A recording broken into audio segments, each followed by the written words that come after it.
Bonjour à toutes, bonjour à tous. Nouveau journal des produits de bourse de l'Obsa, journal du mardi 15 novembre. Journal qui ouvre sur une troisième et peut-être dernière semaine de crise budgétaire aux États-Unis.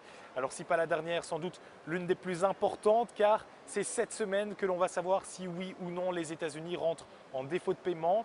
Une tension palpable qui paralyse l'ensemble des marchés européens avec à la Bourse de Paris un CAC 40 en quasi équilibre de plus 0,07% à 4 222 points. CAC 40 qui voit ses volumes d'échange quotidiens au plus bas depuis près de 20 ans.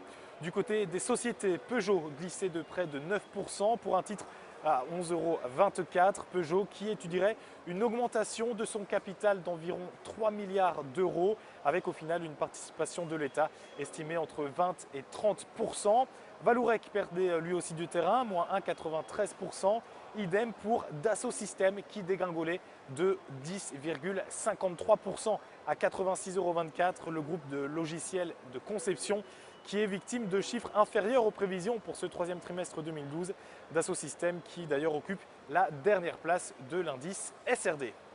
Aux États-Unis, maintenant, le Dow Jones fluctuait en légère hausse. C'est la conséquence de cette réunion lundi après-midi entre Barack Obama et les responsables du Congrès. Barack Obama qui souhaitait bien évidemment mettre la pression sur les élus puisque si rien ne bouge, les États-Unis n'auront tout simplement plus d'argent pour payer leurs prochaines factures et ce dans 2 jours. Un scénario qui inquiète évidemment à Wall Street, d'autant plus qu'aucune actualité ne vient contrebalancer ce dossier budgétaire. Pas de statistiques ce lundi, pas non plus de bilan trimestriel pour une société majeure. Du coup, les marchés américains sont littéralement dépendants des discussions qui se trament du côté de Washington et la moindre petite rumeur, la moindre petite déclaration peut faire pencher Wall Street d'un côté ou de l'autre de la balance. Wall Street qui voyait donc ce lundi le Dow Jones terminer en hausse aux alentours des 0,30%.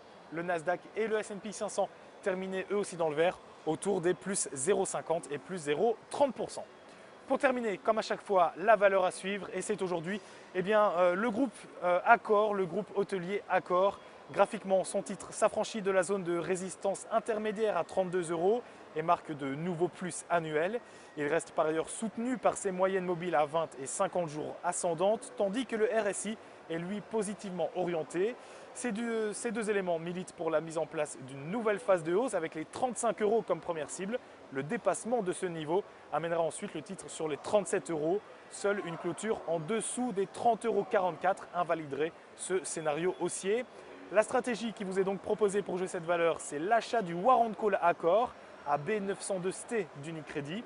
Son prix d'exercice 34 €, sa date d'échéance le 7 mars 2014. Voilà, c'est la fin de ce JT des produits de bourse. Rendez-vous demain. D'ici là, passez une bonne journée.